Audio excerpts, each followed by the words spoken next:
آپ فرما دیں کیا میں تمہیں ان میں سے سب سے بہترین چیز کی خبر نہ دوں؟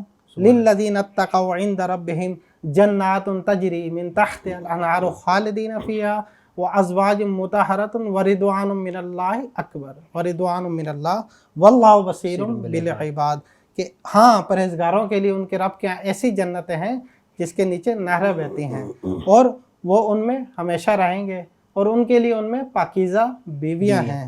دوسرا یہ سب سے بڑی بات یہ ہے کہ اس میں رب کی خوشنودی نصیب ہوگی، اللہ کی رضا نصیب ہوگی۔ خالدین فیہا وازواج مطہرہ، کہ وہ اس میں ہمیشہ رہیں گے اور ان کے لیے پاکیزہ بیویاں ہیں۔ وردوان من اللہ، اور سب سے بڑی بات یہ ہے کہ انہیں اللہ کی خوشنودی نصیب ہوگی۔ بے شک واللہ بصیر بالعباد، اور اللہ اپنے بندوں کو، اور اللہ خوب دیکھنے والا ہے اپنے بندوں کو۔ ٹھیک ہے، اب یہ کن لوگوں کے لیے اللہ تعالیٰ نے یہ ساری نعمتیں بیان یہ فرمائی؟ پوری تمہید باندھی ہے۔ ہاں جی، الذین یقولون ربنا اننا آمنا، یہ وہ لوگ ہیں جو کہیں گے کہ اے رب ہم یقیناً ایمان لے آئے، فاغفر لنا ذنوبنا، پھر وہ ندامت اور پشیمانی کا اظہار کرتے ہوئے اپنے گناہوں کی معافی مانگیں گے اس کی بارگاہ میں۔ وقنا عذاب النار، اور ہمیں دوزخ کے عذاب سے بچا لے، ورز کریں گے۔ الصابرین، وہ صبر کرنے والے لوگ ہیں۔ والصادقین، اور قول و عمل میں اپنے سچے لوگ ہیں۔ والقانتین، اور فرما بردار اور اطاعت گزار لوگ ہیں۔ والمنفقین، اور اللہ کی راہ میں خرچ کرنے والے ہیں۔ والمستغفرین بالاسحار، اور رات کے آخری پہر اٹھ کر اللہ کی یہاں توبہ کرنے والے ہیں، عبادت کرنے والے ہیں، قیام اللیل کرنے والے ہیں، اس کی بارگاہ میں معافی مانگنے والے ہیں۔ یہ ساری خوشخبریاں ان لوگوں یہ ان لوگوں کے لیے اللہ تعالیٰ نے اپنی، کچھ لوگ ہیں کہ انہوں نے دنیا سے بہتر سودا کیا، دنیا کو چھوڑ دیا، اس کے بدلے میں جنت کا سودا کر لیا۔ جنت کو، یہ دنیا کو اختیار کرنے سے بہتر سودا تھا۔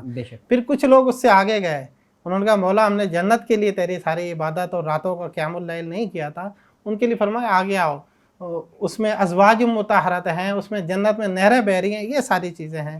کچھ اس سے بھی اگلے سوداگر تھے اور بہتر سودا کرنے والے تھے، انہوں نے کہا مولا ہم نے یہ جنت اور بیویوں کے لیے بھی نہیں کیا، اللہ نے فرمایا ان کو اس سے آگے درجے میں لے آؤ۔ وہ تھے ورضوان من اللہ، اور اللہ کی رضا کے طالب تھے۔ ورضوان من اللہ اکبر، رضوان اللہ کی رضا ہی سب سے بڑی، اور اعلیٰ حضرت نے بھی یہاں فرمایا دوسری طرف اس کے محبوب کے لیے کہ خدا کی رضا چاہتے ہیں دو عالم، اور خدا چاہتا ہے رضائے محمد، فَلَنُوَلِّيَنَّكَ قِبْلَةً تَرْضَاهَا، کہ محبوب آپ کی رضا دیکھتے ہوئے ہم اس قبلہ کو ضرور چینج کریں گے۔ اور کچھ اس سے بھی آگے کے سوداگر تھے، تو مولا ہم نے رضوان سے بھی آگے ہمیں تیری چاہیے، تو اللہ نے فرمایا ان کو آگے دیدار کی وادی میں لے آؤ۔ واللہ بصیر بالعباد، حدیث پاک میں آتا ہے ینظرون الیہ وینظر الیہم، کہ وہ اپنے رب کا مکڑا تکیں گے اور رب ان کو تکے گا۔ سبحان اللہ۔ تو یہ سارے وہ لوگ ہیں، اور یہ سارا قیام اللیل اور یہ سارا انہی چیزوں کا اللہ تعالیٰ نے اجر عطا فرمایا، اپنے اپنے درجات کے مطابق، اپنی اپنی توبہ کے مطابق۔ بے شک۔ لیکن توبہ کرنے والے دوسری جگہ فرمایا والذین اذا فعلوا فاحشۃ اور ظلموا انفسهم ذکروا اللہ، کہ وہ لوگ جب اپنی جانوں پر کوئی بڑی برائی کر بیٹھتے ہیں یا اپنی جانوں پر ظلم کر بیٹھتے ہیں تو کیا کرتے ہیں؟ ذکر اللہ، فوراً اللہ کا ذکر کرنا شروع کر دیتے ہیں اس برائی کو مٹانے کے لیے۔ ذکر اللہ فاستغفروا لذنوبہم، اور اپنے گناہوں کی معافی مانگتے ہیں۔ پھر اللہ فرماتا ہے وَمَن يَغْفِرُ الذُّنُوبَ إِلَّا اللَّهُ، اور کون ہے جو گناہوں کو بخشنے والا ہے۔ پھر آگے ان کی خاصیت بیان فرمائی جس کا ہم پہلے بھی ذکر کر چکے، وَلَمْ يُصِرُّوا عَلَىٰ مَا فَعَلُوا وَهُمْ يَعْلَمُونَ، کہ وہ جو گناہ کر بیٹھتے ہیں، غلطی کر بیٹھتے ہیں، پھر اس پر جان بوجھ کر اصرار نہیں کرتے بلکہ اس پر پشیمان ہوتے ہیں اور نادم ہوتے ہیں۔ ہم قرآن مجید کی کچھ آیات کا تذکرہ کر رہے تھے جس میں اللہ تبارک و تعالیٰ نے توبہ کرنے والوں کی فضیلت بیان کی، پھر توبہ کرنے والوں کو کیا انعام و اکرام دیے جائیں گے دنیا و آخرت میں، اس کا ذکر کیا۔ احادیث مبارکہ میں بھی توبہ کرنے والوں کو، استغفار کرنے والوں کو کچھ بشارات دی گئی ہیں۔ بالکل، آقا علیہ الصلوۃ والسلام، جس طرح کہ ہم پچھلی گفتگو میں بھی اور اس سے پہلے سابقہ نشست میں بھی اس حوالے سے گفتگو کر چکے ہیں کہ اس حوالے سے خود بھی آقا علیہ الصلوۃ والسلام توبہ استغفار فرماتے تھے اور امت کو بھی بار بار تلقین فرمائی۔ حضور نبی اکرم صلی اللہ علیہ وآلہ وسلم نے مختلف انداز میں بلیغ مثالوں سے توبہ کو سمجھایا اپنی امت کو بہت سارے مقامات پر، اور خود معصوم عن الخطا ہونے کے باوجود جس طرح ہم نے ذکر کیا کہ 70 بار اور 100 بار استغفار فرمایا۔ اب یہاں عرض کرتا چلوں کہ ایک تو یہ کہ حضور علیہ الصلوۃ والسلام کی توبہ سے کیا مراد ہے، جی ٹھیک ہے جی۔ یہاں یہ بات پیش نظر رہے کہ آپ صلی اللہ علیہ وآلہ وسلم کی توبہ ایک ابدیت کاملہ کا ایک مظاہرہ تھی، ٹھیک ہے، آپ صلی اللہ علیہ وسلم کا قلب انور ہر وقت ملا الاعلیٰ سے جڑا رہتا تھا، اس کی طرف متوجہ رہتا تھا۔ جب آپ صلی اللہ علیہ وسلم اللہ تعالیٰ کی عظمت، اس کی جلال، اس کے مقام رفیع کو دیکھتے اور اس کے مقابل اپنا اظہار عبودیت اور بندگی اس کو جب آپس میں تقابل کرتے دیکھتے ہیں، تو اس کی رحمت کے مقابلے میں اپنے اظہار بندگی کو، حقوق اللہ کی ادائیگی کو کم سمجھتے ہوئے، اس میں کوتاہی سمجھتے ہوئے اپنی، حالانکہ وہ نہیں تھا۔ آپ اللہ تعالیٰ فرماتا ہے یا ایھا المزمل قم اللیل الا قلیلا نصفہ، کہ آپ صلی اللہ علیہ وسلم اللہ کے محبوب تھے، لیکن پھر بھی ساری رات عبادت میں، یہاں تک کہ قدم مبارک متورم ہو جاتے ہیں۔ تو اللہ تعالیٰ نے اس پر فرمایا کہ اے محبوب کم کر دیں، نصف حصہ کر دیں، یا اس سے بھی کچھ کم یا اس سے کچھ زیادہ کر دیں۔ اتنی عبادت کرتے تھے، بلکہ یہ بھی روایات میں آتا ہے کہ آپ صلی اللہ علیہ وسلم ساری رات اس طرح عبادت فرماتے ہیں کہ ایک مرتبہ صبح حضرت بلال آئے نماز کے لیے بلانے کے لیے، تو دیکھا کہ آپ صلی اللہ علیہ وسلم گریہ زاری کر رہے ہیں، تو انہوں نے عرض کیا یا رسول اللہ لما تبکی، یا رسول اللہ لما تبکی، غفر اللہ لک ما تقدم من ذنبک وما تاخر، کہ یا رسول اللہ آپ کیوں روتے ہیں؟ آپ کی خاطر تو اللہ نے آپ کے اگلوں اور پچھلوں کے گناہ بھی معاف فرما دیے ہیں۔ تو آپ نے فرمایا افلا اکون عبدا شکورا، بے شک، تو کہ میں اپنے رب کا شکر گزار بندہ نہ بنوں، اس کا فرما بردار بندہ نہ بنوں۔ تو یہ چیز ہے، تو ان کی توبہ وہ شکر گزاری کے لیے ہے، ان کی توبہ مزید شکر گزاری کے لیے، اور اس چیز کو دیکھتے ہوئے کہ رب کی اتنی نعمتیں ہیں اور اس کے مقابلے میں ہم جو ہے میں شاید اس کا حق ادا نہیں کر پایا۔ اور عرفان اس کی ایک اور تعبیر بھی بیان کی ہے کہ حضور نبی اکرم صلی اللہ علیہ وسلم کی ہر آنے والی گھڑی پہلی گھڑی سے بہتر ہوتی تھی۔ سورۃ الضحیٰ میں فرمایا وَلَلْآخِرَةُ خَيْرٌ لَكَ مِنَ الْأُولَىٰ، اور بے شک ہر بات کی گھڑی آپ کی عظمت اور رفعت کے اعتبار سے پہلی گھڑی سے بہتر ہے۔ چنانچہ جب آپ صلی اللہ علیہ وسلم ہر آنے والی گھڑی کو اپنی بات کی گھڑی کے مقابل میں دیکھتے تو آپ صلی اللہ علیہ وسلم پھر اللہ تعالیٰ کے حضور استغفار کرتے تھے، اور توبہ و استغفار کا عمل اللہ تعالیٰ کو بہت زیادہ محبوب عمل ہے، جس کی مثال حضور علیہ الصلوۃ والسلام نے بے شمار مثالیں دیں۔ جس طرح کہ ایک حضرت براء بن عازب رضی اللہ تعالیٰ عنہ، متفق علیہ روایت ہے، صحیح بخاری میں بھی ہے، مسلم میں بھی بیان کرتے ہیں کہ آقا علیہ الصلوۃ والسلام نے فرمایا تم اس شخص کی خوشی کے متعلق کیا کہتے ہو کہ جو کسی جنگل میں، سنسان جنگل میں جا رہا تھا اور اس کی اونٹنی کی اس نکیل چھڑا کر، رسی چھڑا کر بھاگ گئی۔ وہ شخص اب اس کے پاس اس سرزمین میں کھانے پینے کی بھی کوئی چیز نہیں ہے، اور اس کے اپنے جو کھانے پینے کی چیزیں تھیں وہ ساری اس اونٹنی کے اوپر تھی۔ وہ ڈھونڈ کے تھک جاتا ہے، تو اس کے بعد وہ مایوس ہو کر ایک جگہ لیٹ جاتا ہے۔ اتنے میں وہ اونٹنی ایک درخت کے پاس سے گزرتی ہے، تو اس کی مہار جو ہے اس درخت کے تنے میں اڑ جاتی ہے۔ تو اس شخص کو اچانک وہ اونٹنی وہاں کھڑی ہوئی مل جاتی ہے، تو اسے آپ نے فرمایا کہ وہ کتنا خوش ہوگا، بتاؤ۔ صحابہ کرام نے عرض کیا یا رسول اللہ وہ تو بہت خوش ہوگا۔ آپ صلی اللہ علیہ وسلم نے فرمایا اما واللہ للہ اشد فرحا بتوبۃ عبدہ برجل براحلتہ، کہ خدا کی قسم سن لو کہ اللہ تعالیٰ اپنے بندے کی توبہ پر اس شخص کی سواری کے ملنے کی بنسبت زیادہ خوش ہوتا ہے، کہ اس کی مایوس ہو چکا تھا زندگی سے، اور اس کو اللہ تعالیٰ نے پھر نئی زندگی دی، تو اس میں کتنی خوشی ہے، اور اللہ تعالیٰ اس سے بھی اللہ اپنے گناہگار بندے کے پلٹ آنے پہ اس سے بھی زیادہ خوش ہوتا ہے۔ اسی طرح اسی مفہوم کی ایک اور روایت حضرت انس بن مالک رضی اللہ تعالیٰ عنہ سے مروی ہے۔ آپ بیان کرتے ہیں کہ حضور نبی اکرم صلی اللہ علیہ وسلم نے فرمایا جب اللہ تعالیٰ کا کوئی بندہ اس کی بارگاہ میں توبہ کرتا ہے تو اللہ تعالیٰ کو اس پر اتنی خوشی ہوتی ہے کہ جس طرح کوئی شخص کسی جنگل میں جائے اور وہاں اس کی سواری گم ہو جائے اور اس کے کھانے پینے کی چیزیں بھی اسی سواری پر تھی، وہ شخص اس سواری کو ڈھونڈ کر تھک گیا اور مایوس ہو کر ایک درخت کے پاس آیا اور اس کے نیچے لیٹ گیا۔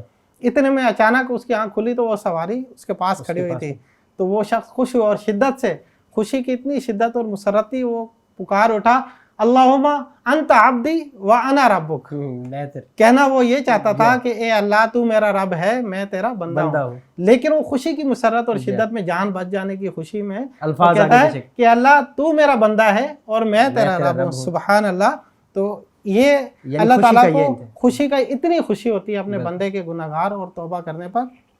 اسی طرح ایک حدیث پاک میں ہے، آقا علیہ الصلوۃ والسلام نے فرمایا والذی نفسی بیدہ لو لم تذنبوا لذهب اللہ بکم ولجاء بقوم یذنبون فیستغفرون اللہ فیغفر لهم، کہ اللہ کی قسم، اس کی قسم جس کے ہاتھ میں میری جان ہے کہ اگر تم گناہ نہ کرتے تو اللہ تعالیٰ تمہیں لے جاتا، بے شک، اور تمہاری جگہ اس قوم کو لاتا جو گناہ کرتے، پھر اس کی بارگاہ میں آ کے مغفرت طلب کرتے اور وہ انہیں معاف کرتا. یعنی اسے یہ پسند ہے کہ معاف کرنا، بار بار کوئی آئے اس سے معافی مانگے، اظہار عبدیت کرے اور وہ اس کے مقابل اظہار الہیت اور اپنا معبود ہونے کا اظہار کرے. اس طرح ایک واقعہ آقا علیہ الصلوۃ والسلام نے، یہ بھی بخاری اور مسلم میں متفق علیہ روایت ہے، مشہور واقعہ ہے کہ بنی اسرائیل کا ایک شخص تھا جس نے 99 قتل کیے تھے. اب وہ اس کو اچانک توبہ کا خیال آیا تو وہ ایک راہب کے پاس گیا اور اس سے پوچھا کیا میری توبہ قبول ہو سکتی ہے؟ حل من توبۃ، کیا توبہ کی کوئی گنجائش ہے؟ راہب نے کہا کوئی گنجائش نہیں. تو اس نے اس کو بھی قتل کر دیا اور 100 کا ادر برا کر لیا. اس کے بعد پھر اسے خیال ہوا، پھر وہ معلومات لیتا پھرے، تو پوچھتے پوچھتے ایک اللہ والے کی فقیر کے پاس چلا گیا، وہ اللہ کے ولی کے پاس، اور اس سے پوچھا کیا میرے لیے توبہ کی کوئی گنجائش ہے؟ اس نے کہا فلاں بستی میں جاؤ، وہاں نیک لوگ رہتے ہیں، تو وہاں تمہاری بخشش ہو سکتی ہے. اس شخص نے اس بستی کی طرف جانے کا ارادہ ہی کیا تھا، فَأَدْرَكَهُ الْمَوْتُ، کہ اسے موت نے آ لیا بھی اور راستے میں تھا. فَاخْتَصَمَتْ فِيهِ مَلَائِكَةُ الْعَذَابِ وَمَلَائِكَةُ الرَّحْمَةِ، رحمت کے فرشتے اور عذاب کے فرشتے اب اس کے بارے میں جھگڑنے لگے کہ اس کی روح کون لے جائے گا. اللہ تعالیٰ نے جو اس بستی کو جس کی طرف وہ جا رہا تھا حکم دیا کہ وہ اس کی میت سے قریب ہو جائے، اور دوسری بستی جس سے نکل کے گناہگاروں کی بستی سے وہ نیکوں کی بستی کی طرف جا رہا تھا، اس بستی کو حکم دیا کہ اس سے دور ہو جاؤ. پھر اللہ تعالیٰ نے ان کو حکم دیا فرشتوں کو قیسوا ما بینہما، کہ اب دونوں بستیوں کے درمیانی فاصلے کی پیمائش کرو. اور جب درمیانی فاصلہ ناپا گیا تو ایک بالشت وہ نیکوکاروں کی بستیوں سے قریب پایا گیا، تو اللہ تعالیٰ نے فرمایا اسے ان کے حساب میں ہی، ان کے کھاتے میں ہی شمار کر دو. تو سبحان اللہ، اللہ تعالیٰ کو یہ چیز جو ہے بہت پسند ہے. وہ تو بخشنا چاہتا ہے، بس کوئی اس کی راہ کی طرف، بس اس کی بارگاہ میں فقط ایک آنسو بہا دے، فقط پشیمانی کا چہرہ لے کر آ جائے، جی ہاں، وہ بخشنے کے لیے تیار. اسی طرح جیسے کہ اس سے اور بھی بہت سارے فوائد ہیں. ایک تو اللہ کی رضا سے بڑھ کے تو کوئی خوشی نہیں ہے نا. تو دوسرا اس کا ہمارے جو آج کل کے مسائل ہیں سارے، ان کا حل بھی توبہ میں، جس طرح ہم پہلے بھی ڈسکس کر چکے ہیں.